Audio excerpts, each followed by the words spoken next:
नमस्कार, स्वागत है आपका मध्य प्रदेश छत्तीसगढ़ की खबरों में और मैं हूं आपके साथ दुर्गेश पांडे। बुलेटिन की शुरुआत में सबसे पहले बात करेंगे सुर्खियों की। डिंडोरी दौरे पर राज्यपाल मंगूलाल पटेल और सीएम शिवराज सिंह चौहान लाडली बहना योजना के तहत कार्यक्रम आयोजित, कई कार्यों का किया भूमिपूजन। रायपुर में स्वास्थ्य और रोजगार शिविर का आयोजन, झीरम घाटी में शहीदों की याद में किया आयोजन। वन मंत्री मोहम्मद अकबर ने शहीद योगेंद्र शर्मा की मूर्ति का किया अनावरण। छत्तीसगढ़ में गोधन न्याय योजना में महिलाओं के जीवन को में भरी खुशियां, गोठानों की महिला समूहों से अन्य महिलाएं हो रही प्रेरित, महिलाओं के सपनों को मिले नए पंख।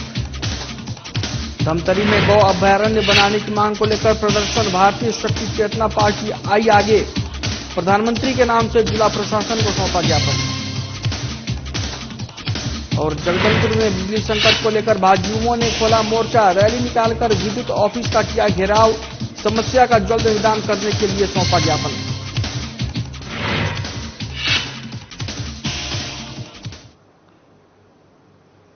अब खबरें विस्तार से। मध्य प्रदेश के राज्यपाल मंगूलाल पटेल और प्रदेश के सीएम शिवराज सिंह चौहान डिंडोरी जिले में प्रशासनिक दौरे पर रहे। जिला मुख्यालय पर डिंडोरी जिले में पुलिस परेड मैदान में स्थानीय कार्यक्रम को संबोधित किया। कार्यक्रम की शुरुआत दीप प्रज्वलित कर की गई।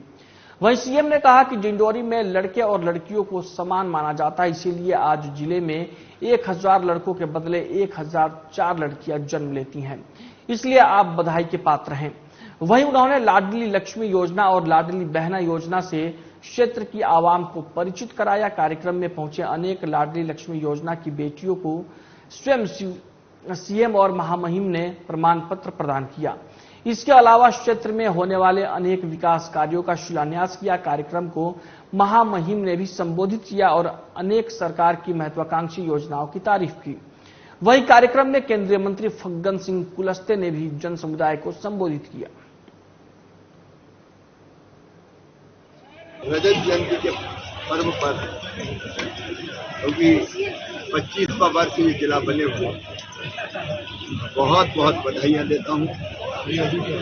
इन वर्षों में, विशेषकर पिछले 17-18 साल में डिंडोरी ने प्रगति और विकास के नए आयाम छुए हैं। अनेकों क्षेत्रों में डिंडोरी आगे बढ़ा है। हमारा संकल्प है डिंडोरी जैसा जिला, जहां बहुसंख्या अनुसूचित जनजाति की निवास करती है, विकास के क्षेत्र में पीछे ना रहे। मुझे बताते हुए खुशी है कि ये डिंडोरी वो जिला है जिसने श्री अन्न को संरक्षित करके रखा हुआ है। मोटा अनाज, मिलेट्स, दुनिया अब फिर से मिलेट्स की तरफ आ रही है। हमारा कोदो, हमारी कुटकी, हमारी ज्वार, हमारा समा, अलग अलग चीजों का बीज बैंक क्या बनाया है। लहरी बाई जैसी हमारी अनेक बहनें बीज को संरक्षित करने का काम कर रही है। लेकिन एक और खुशी की बात यह है कि नारी शक्ति का भी जागरण हो रहा है। खबर रायपुर से है, जहां झीरम कांड की जांच को लेकर सीएम भूपेश बघेल ने बड़ा बयान दिया है। उन्होंने कहा कि जिस दिन केंद्र में हमारी सरकार बनेगी, उस दिन दूध का दूध, पानी का पानी हो जाएगा। वहीं सीएम बघेल ने कहा कि झीरम की 10वीं बरसी है, श्रद्धांजलि देने जगदलपुर आया हूं। झीरम ने को लेकर बीजेपी बहुत हल्के ढंग से बात कर रही है, वो बहुत दुर्भाग्यपूर्ण है, हास्यास्पद है। झीरम से पूरा देश दहल गया था। झीरम घाटी की 10वीं बरसी है और श्रद्धांजलि देने वहाँ जगदलपुर जा रहा हूँ। और भारतीय जनता पार्टी बहुत हल्के फुल्के ढंग से आरोप लगाती है कि भूपेश बघेल के जेब में जानकारी है, तो उसे कब देंगे। विषय बहुत गंभीर है, लेकिन जिस हल्के ढंग से भारतीय जनता पार्टी सवाल कर रही है वो बेहद ही दुर्भाग्यजनक है, हास्यास्पद है। झीरम घाटी के समय आप सबको याद है कि उस घटना से पूरा देश दहल गया था, क्योंकि इतने बड़े राजनेताओं का नरसंहार विश्व के राजनीति में, इतिहास में ये पहली बार हुआ है और इसी कारण से तत्कालीन यूपीए की सरकार ने एनआईए की जांच स्थापित की थी। राज्य सरकार ने उस समय जस्टिस प्रशांत मिश्रा की अध्यक्षता में एक सदस्यीय आयोग का गठन किया था। इन्हीं सवालों के जवाब ये भारतीय जनता पार्टी के नेता दे दिए। जो प्रदेश के नेता कहते हैं कि जेब में पर्ची लेके घूम रहे हैं। जो एनआईए व्यापक रूप से जांच कर रही थी, किसके दबाव में, किसके कहने से वो एनआईए के अधिकारी गणपति और रमन्ना का नाम हटाए हो बताएं। सवाल यही है। और जिस दिन केंद्र में हमारी सरकार बनेगी, दूध का दूध और पानी का पानी होगा और जो षड्यंत्रकारी हैं, जो अपराधी हैं, उसका स्थान वहां होगा। जगदलपुर से लगभग 50 किलोमीटर की दूरी पर स्थित दरभा विकासखंड के झीरम घाट पर एक दशक पहले 25 मई 2013 को नक्सलियों ने खूनी खेल खेला था। 25 मई 2013 को कांग्रेस की परिवर्तन यात्रा के दौरान सुकमा से जगदलपुर लौट रहे कांग्रेस के काफिले पर नक्सलियों ने हमला किया था, जिसमें 30 से अधिक लोग शहीद हुए थे। इसी घटना के दौरान 3 गोलियां लगने से जख्मी हुए कांग्रेसी नेता राजीव नारंग ने 10 साल पुरानी बात साधना प्लस न्यूज के साथ साझा की। उन्होंने क्या कुछ बताया, चलिए सुनते हैं। परिवर्तन यात्रा उस समय हमारे प्रदेश अध्यक्ष नंद कुमार पटेल जी के नेतृत्व में चल रहा था और हम लोग उस दिन कार्यक्रम सुकमा में था। सुकमा से वापसी जब आ रहे थे तो हम उनका स्वागत दरबा में करने के लिए खड़े हुए थे। तो पता चला कि अभी कार्यक्रम थोड़ा सा लेट है, तो हम लोग छिंदगढ़ उनका स्वागत करने के लिए चले जा रहे थे उनका।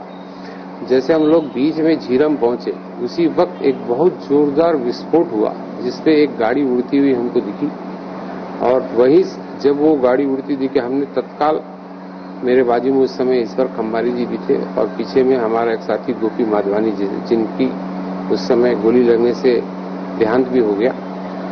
और जैसे वो जोर से विस्फोट हुआ, हमने अपनी गाड़ी को वहां से वापस रिवर्स करने की कोशिश की और रिवर्स करते समय ही उन्होंने नक्सलाइटों ने हमें ऊपर फायरिंग चालू कर दिया। उस समय मैं गाड़ी खुद चला रहा और सबसे पहले गोपी ने कहा कि भैया मेरे को गोली लग गई। और वैसे ही जैसे मैं ऐसा पीछे मुड़ के देखा, मेरे को भी एक गोली लगी हाथ से पार होते हुए।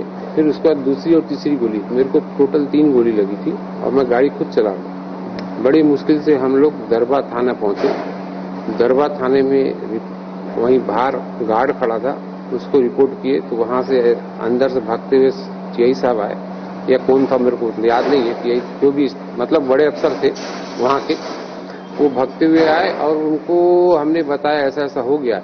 और हमारी गाड़ी उस समय तक कितनी डैमेज हो गई थी कि टायर भी उन्होंने फट गया था गोली से। हम लोग वैसे ही चलाते हुए आए थे। वहां से फिर हम लोग दूसरी गाड़ी से हॉस्पिटल जगदलपुर पहुंचे। फायरिंग इतनी ताबड़तोड़ थी कि मतलब आज भी मेरे को ऐसा महसूस होता है जैसे गोली चलता है, पटाखा फूटता है तो जैसे लगातार मैं कांप जाता हूँ। उसी प्रकार का एक बहुत जो अंदर से डर और दहशत मेरे मन में आज भी। वहीं रायपुर के धरसीवा में झीरम घाटी में शहीद योगेंद्र शर्मा की शहादत दिवस के अवसर पर स्वास्थ्य शिविर और रोजगार शिविर का आयोजन किया गया। हजारों की संख्या में लोगों ने शिविर के माध्यम से लाभ उठाया। साथ ही बेरोजगार युवकों को भी शिविर के माध्यम से लाभ मिला। इतना ही नहीं, वन मंत्री मोहम्मद अकबर ने धरसीवा सामुदायिक स्वास्थ्य केंद्र पर शहीद योगेंद्र शर्मा की मूर्ति का अनावरण किया और सामुदायिक स्वास्थ्य केंद्र पर नाम शहीद योगेंद्र शर्मा के नाम से नामकरण भी किया। इस अवसर पर मंत्री अकबर ने कहा कि झीरम घाट में शहीद योगेंद्र शर्मा की शहादत के अवसर पर मैं उन्हें नमन करता हूं। उनके शहादत को हमेशा कांग्रेस पार्टी याद रखेगी।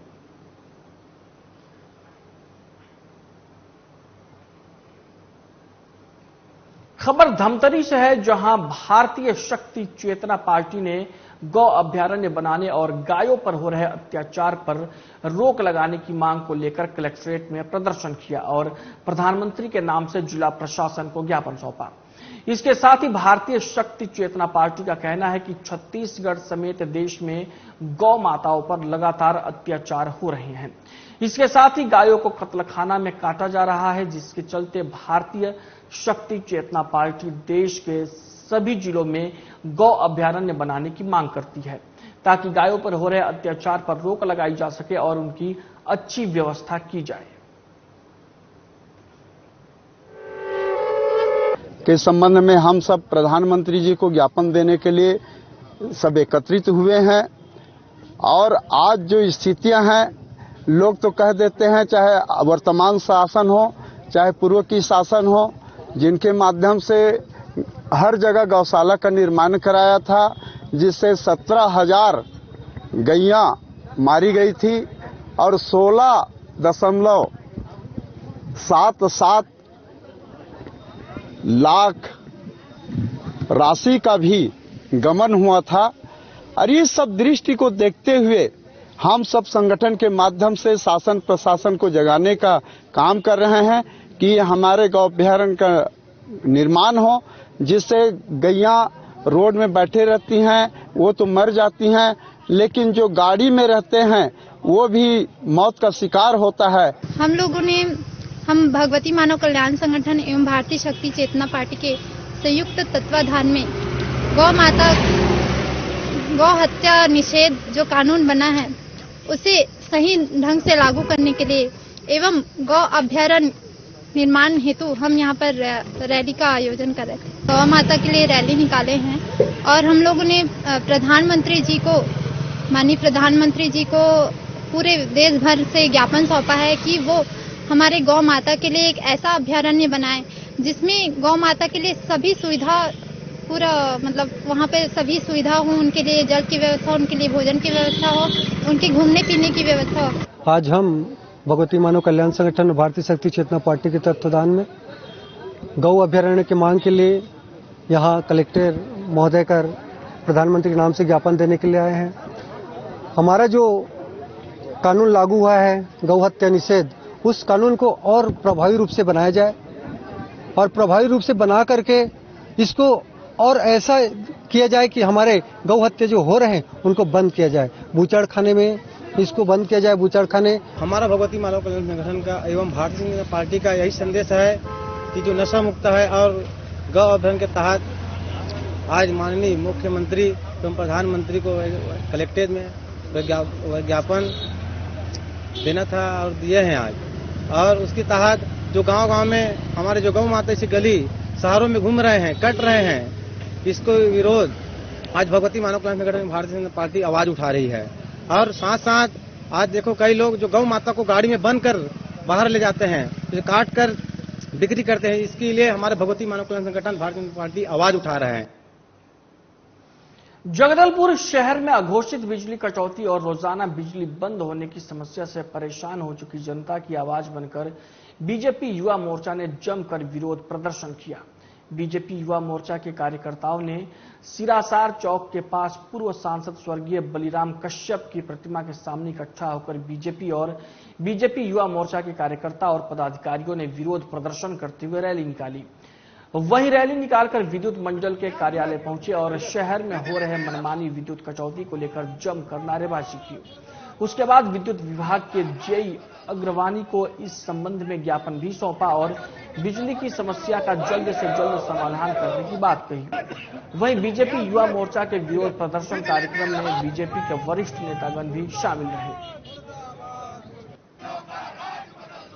जो लगातार जगदलपुर शहर सहित जिला बस्तर के प्रत्येक मंडलों पर विद्युत कटौती हो रही है, उसके विरोध में आज भारतीय जनता युवा मोर्चा ने कार्यपालन अभियंता कार्यालय जाकर विरोध स्वरूप और आग्रह स्वरूप ज्ञापन दिया है और विद्युत विभाग के अधिकारियों को ये चेतावनी दी है, कांग्रेस सरकार को ये चेतावनी दी है कि अगर ये विद्युत समस्या की जो कटौती जो हो रही है, इस समस्या का निदान जल्द से जल्द नहीं होता है तो भारतीय जनता युवा मोर्चा जिला बस्तर के इनकी जितनी भी विद्युत कार्यालय है वहां पर ताला जड़ने का अभियान कार्यक्रम चलेगा और ये समस्या आज की नहीं, समस्या विगत जब से कांग्रेस सरकार आई है, समस्या विद्युत कटौती की समस्या बढ़ चुकी है। लेकिन अब जनता इस समस्या से बहुत ज्यादा त्रस्त हो गई है और इस समस्या को देखते हुए भारतीय जनता युवा मोर्चा ने इस समस्या के निदान हेतु अब आंदोलन का संकल्प किया है।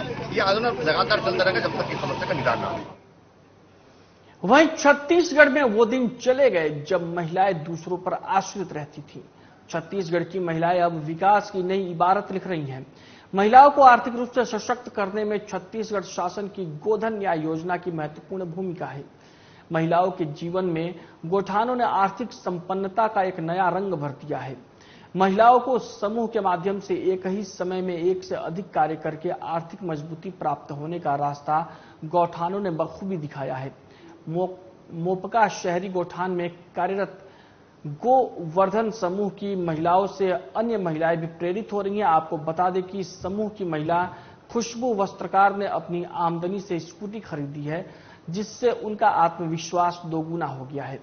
वहीं खुशबू वस्त्रकार ने अपने अनुभव साझा करते हुए कहा कि स्कूटी मिलने से हर सफर जैसे आसान हो गया है। इस योजना से उनके सपनों को पंख मिल गए हैं। इतनी अच्छी योजना लाने के लिए उन्होंने सीएम भूपेश बघेल का आभार जताया है। मैं लिए अभी स्कूटी खरीदी हूँ, आने जाने में दिक्कत हो रहा था तो हमारे यहाँ गोवर्धन स्व सहायता समूह की 30 महिलाएं काम कर रही हैं। इसमें जुड़े हुए हम लोग को 3 साल हो गए हैं। सबसे शुरू हम लोग गोबर से खाद बनाने का काम शुरुआत में की थी। गौकास्ट बन रहा है हमारे यहाँ और हमारे यहाँ की महिलाएं अभी उनकी आर्थिक स्थिति बहुत नाजुक कमजोर थी, इससे अब यहाँ काम करके अच्छे से आमदनी कमा रही है, अपनी घर गृहस्थी अच्छे से चला रही है। भूपेश बघेल सरकार को मैं बहुत बहुत धन्यवाद करना चाहती हूँ।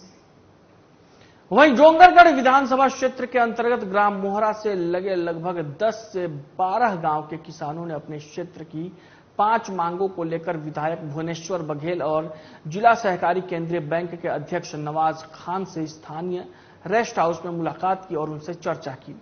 वहीं ग्रामीण किसानों ने बताया कि उन्होंने अपने क्षेत्र में सिंचाई के लिए नहर नाली की व्यवस्था, महाविद्यालय खोलने, कर्मचारियों के लिए निवास, तहसील की मांग और स्थानीय मोहरा और प्राथमिक स्वास्थ्य केंद्र के उन्नयन की मांग को लेकर विधायक और नवाज खान से मुलाकात की है।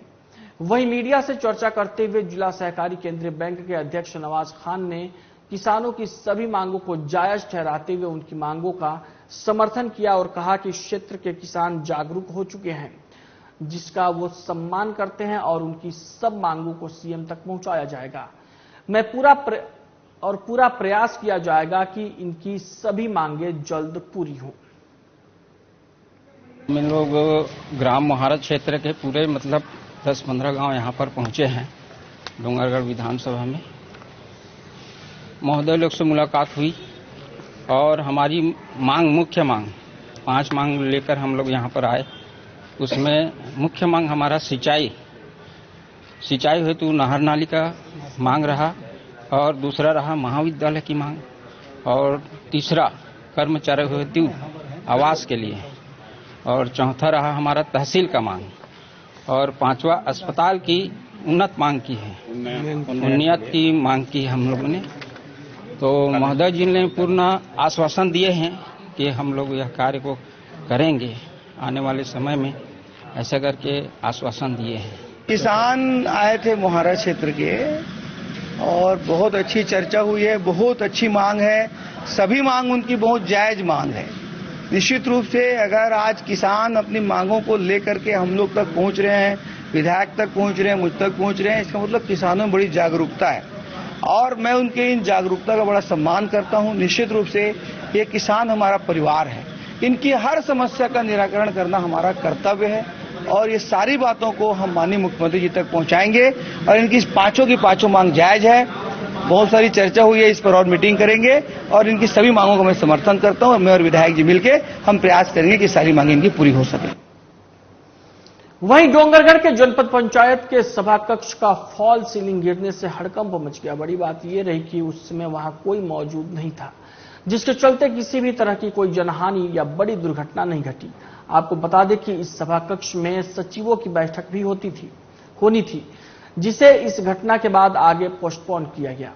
वहीं पूरे मामले में जनपद सीईओ दिव्या ठाकुर ने कहा कि लगभग 10 लाख रुपए की लागत से इसका निर्माण 2-4 महीने पहले ही पूरा हुआ है। वहीं जनपद पंचायत अध्यक्ष भावेश सिंह ने कहा कि इसकी जांच कराई जाएगी। इसमें ये 10 लाख राशि से स्वीकृत हुआ था। निर्माण कार्य अभी पूर्ण हुआ है। कितने महीने हुए? एग्जैक्ट 2-4 महीने ही हुए हैं। 2-4 महीने में क्षतिग्रस्त हो गया?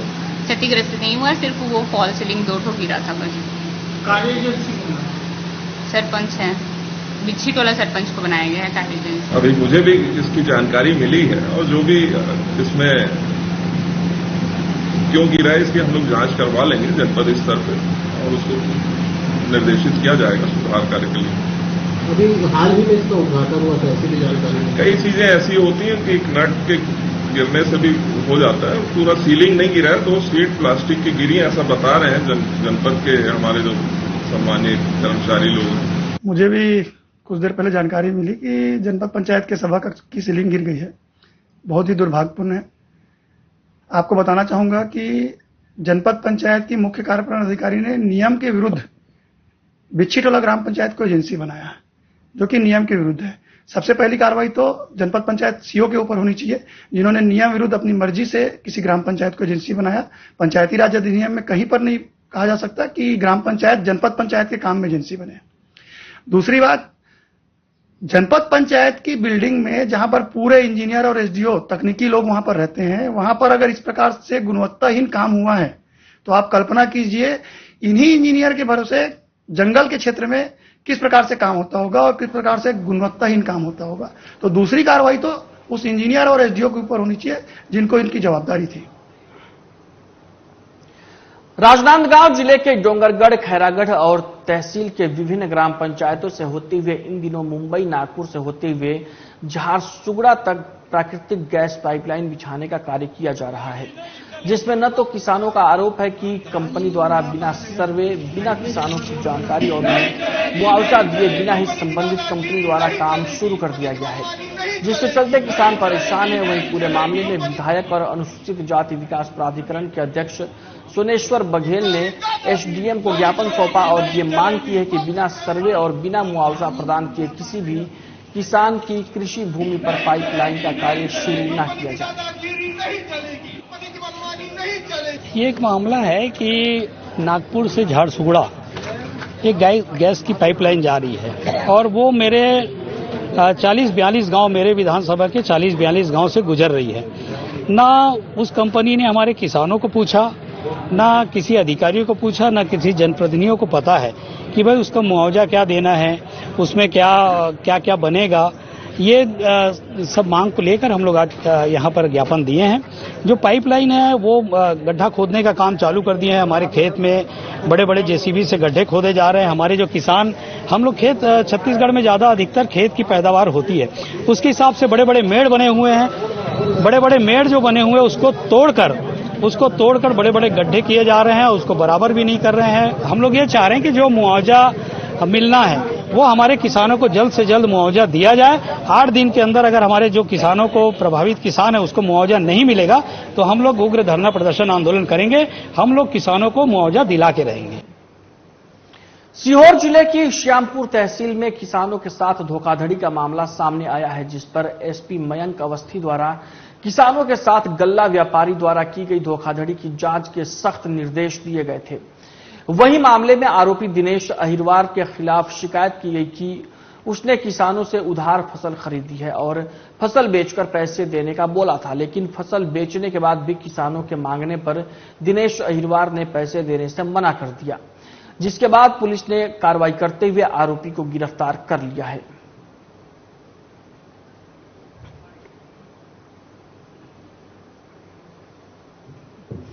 वहीं मंडला जिले में जबलपुर लोकायुक्त पुलिस ने एक बार फिर से कार्रवाई की है। आपको बता दें कि मंडला जिले में एक सप्ताह के अंदर यह तीसरी कार्रवाई है। दरअसल पूरा मामला यह है कि शासन की जन कल्याणकारी योजना संबल योजना के तहत ग्राम जेवरा निवासी पीड़ित चरखीबाई के पति की मृत्यु हो जाने पर पीड़ित महिला को संबल योजना के तहत राशि मिली थी, जिसके एवज में पंचायत की महिला सरपंच राजकुमारी बाई कुलस्ते द्वारा 20,000 रुपए रिश्वत की मांग की गई। जिसके बाद पीड़ित महिला ने मामले की शिकायत लोकायुक्त से की। वहीं जानकारी पर लोकायुक्त पुलिस ने योजनाबद्ध तरीके से महिला सरपंच के घर में दबिश देकर आरोपी महिला सरपंच को रंगे हाथों गिरफ्तार कर लिया। फिलहाल लोकायुक्त पुलिस आरोपी महिला सरपंच से मामले में पूछताछ कर रही है। कुछ समय पहले चरकी बाई ने शिकायत की थी कि उसके पति की मृत्यु 6 महीने पहले हो गई है। तो मृत्यु के बाद शासन के द्वारा एक योजना चलाई गई है, संबल योजना, जिसमें कि मतलब जो महिला है जिसके हस्बैंड की डेथ हो गई है उसको 2 लाख रुपए एक मुश्त राशि दी थी और 1000 पर मंथ की पेंशन दी जाती है। तो इस संबल योजना के तहत उसने अपना फॉर्म डाला था कि शासन से वो सुविधा मिल सके, लेकिन सरपंच राजकुमारी बाई कुलस्ते हैं जो जेवरा की सरपंच है, वो उस काम को लटका रही थी और उसके। बुलेटिन में फिलहाल के लिए इतना ही। मुझे दीजिए इजाजत। नमस्कार।